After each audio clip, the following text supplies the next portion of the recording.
Syrian government forces have been advancing toward the Turkish border this Monday after a deal was struck with the Kurds to help repel Ankara's ongoing military offensive. RT's video agency Repel has obtained footage of the Syrian Arab army pushing into Al-Hasaka province in the country's northeast. Breaking it all down for us, RT's Paula Slier is joining us live now. Paula, what can you tell us?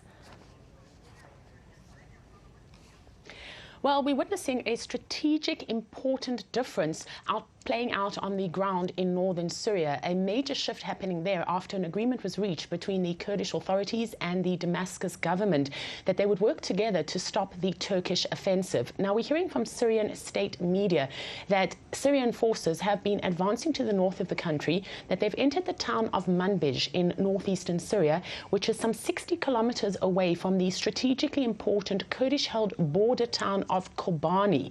And this is ultimately where they want to go. The problem is that you have your Turkish-backed forces that have cut off the main road traveling east to west through the Kurdish-held territory, meaning that Kobani is effectively isolated. And we are expecting, or at least anticipating, that there will be some kind of violence when the two sides meet each other there. And the ultimate plan, however, is for the Syrian Democratic Forces, which are backed by the Kurds, and the Syrian army to deploy together along the Syrian-Turkey army border and to patrol that border.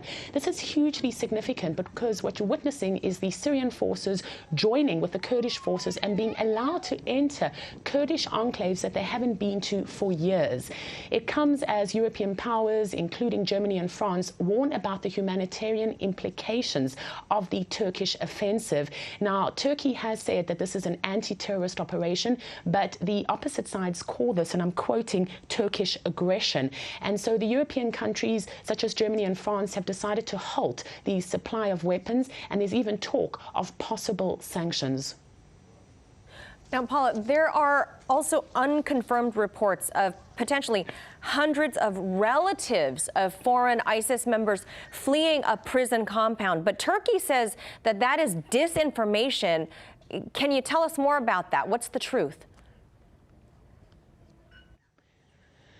Well, it's always difficult to tell what's the truth in such situations, but certainly we have been receiving reports, firstly, that you have Islamic State fighters themselves that have broken out of numerous detention camps that were previously controlled by the Kurds and are on the loose. And in addition, as you mentioned, hundreds of families, some suggesting as many as 800, if not more, have broken out of camps where they were being held separate to regular refugees, and they've taken advantage of the chaos.